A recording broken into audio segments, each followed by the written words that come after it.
તો અમરેલીમાં સિંહણના હુમલાથી ખેડૂતનું મોત નીપજ્યું। ગીર ગઢડાના કાકડી મોલી ગામ વિસ્તારની ઘટના। સિંહણ ખેડૂતને દૂર સુધી ઢસડી ગઈ હતી। વન વિભાગ દ્વારા જેસીબીની મદદથી મૃતદેહને છોડાવ્યો। તો 36 વર્ષીય ખેડૂતને સિંહણે ફાડી ખાધું। મૃતકને પીએમ માટે ઉના હોસ્પિટલ ખસેડાયો છે।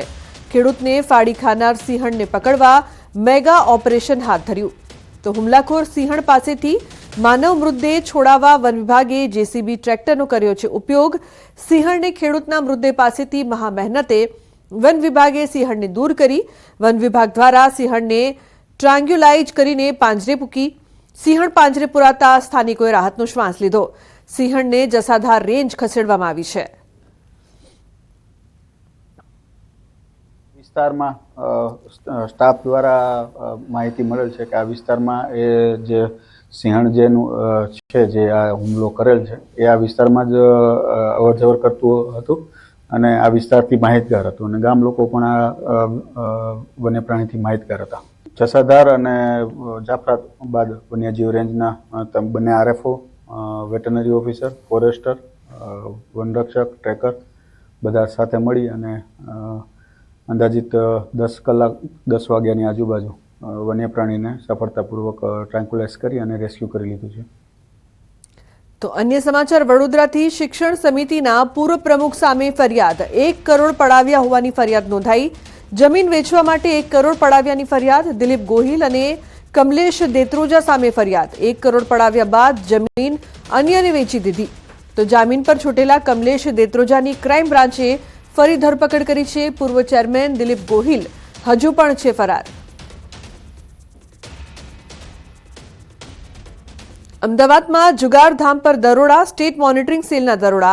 એસએમસીએ 16 લાખથી વધુની રોકડ જપ્ત કરી। 14 આરોપીઓની પોલીસે કરી છે ધરપકડ। 13 આરોપીઓ હાલ પણ વોન્ટેડ। કુલ 25 લાખનો મુદ્દામાલ જપ્ત કરાયો। તો એસએમસીએ 16 લાખથી વધુની રોકડ જપ્ત કરી। 14 આરોપીઓની પોલીસે ધરપકડ કરી।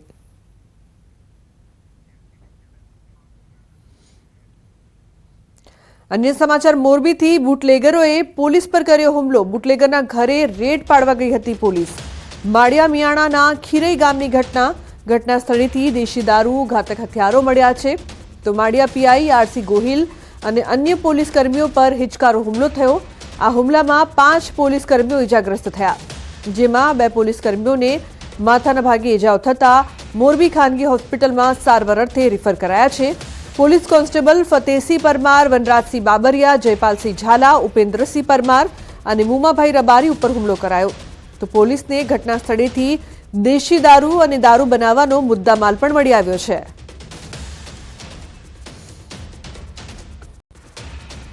એના પિતા હાજી ઉસ્માનભાઈ મોર તથા એનો ભાણેજ યુસુફ અલારકા ત્રણે મળીને પોલીસ પર હુમલો કરવાની ટ્રાય કરી।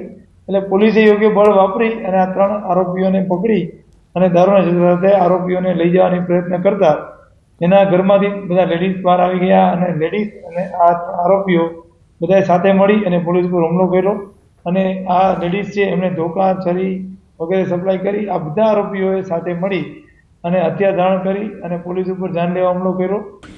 મોરબીના તો જે પ્રકારની ઘટના સામે આવી છે, બુટલેગરના ઘરે રેડ પાડવા ગઈ હતી પોલીસ।